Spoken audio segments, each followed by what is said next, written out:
Hey there, and welcome. We're about to jump into the incredible story of theater. You know, it's so much more than just a stage and some actors. It's this living, breathing art form that's always been a mirror, showing us exactly who we are, our hopes, our fears, and our biggest questions. So let's get into it and see what the stage has to tell us. I mean, just think about it for a second. What if one single art form could capture the entire timeline of how we think?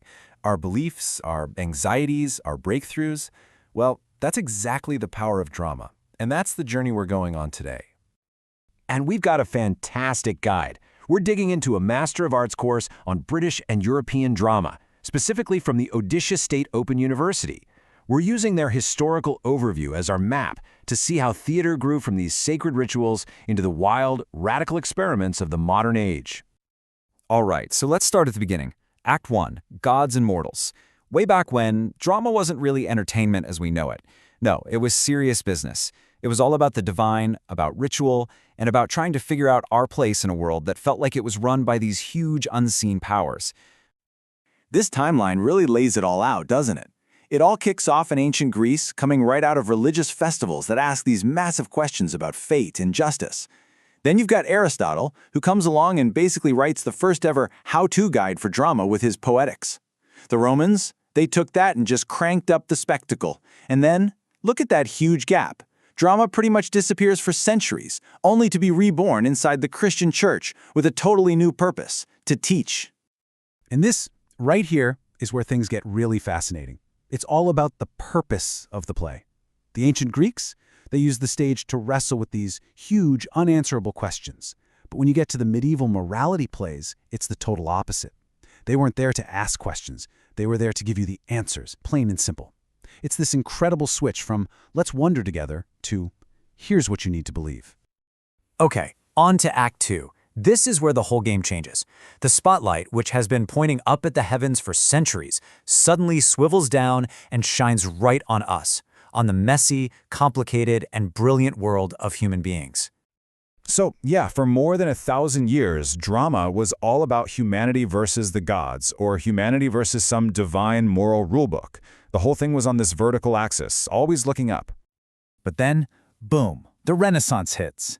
It's this explosion of new ideas, this new belief in what humans could achieve. And just like that, the focus becomes horizontal.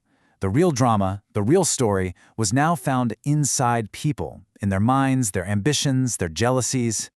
And wow, did that lead to a golden age in England? You've got Shakespeare giving us the soliloquy, which is like a secret window right into a character's brain.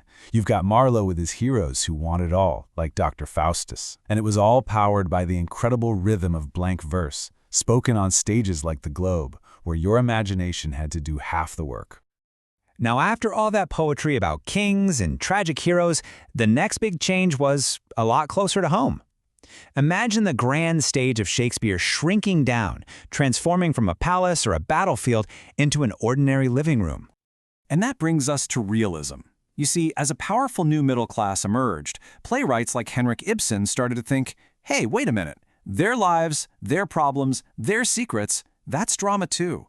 So plays like A Doll's House put the quiet struggles of a regular family front and center, and honestly, theater was never the same again. Which brings us to our final act, and my personal favorite, shattering the rules. If the Renaissance put people at the center, the 20th century took that human-centered world and just broke it. It was reflecting a century of chaos, anxiety, and ideas that turned everything upside down. I mean, just look at this comparison. It says everything. Poetic language? Nope. Now it's fragmented. Sometimes there's no language at all.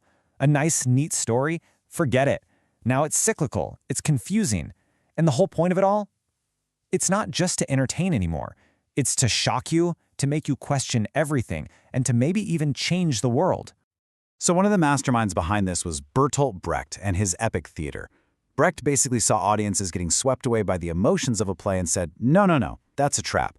He didn't want you to feel, he wanted you to think. He wanted to snap you out of the story so you could actually analyze the social problems on display. So how'd he do it? With his famous alienation effect.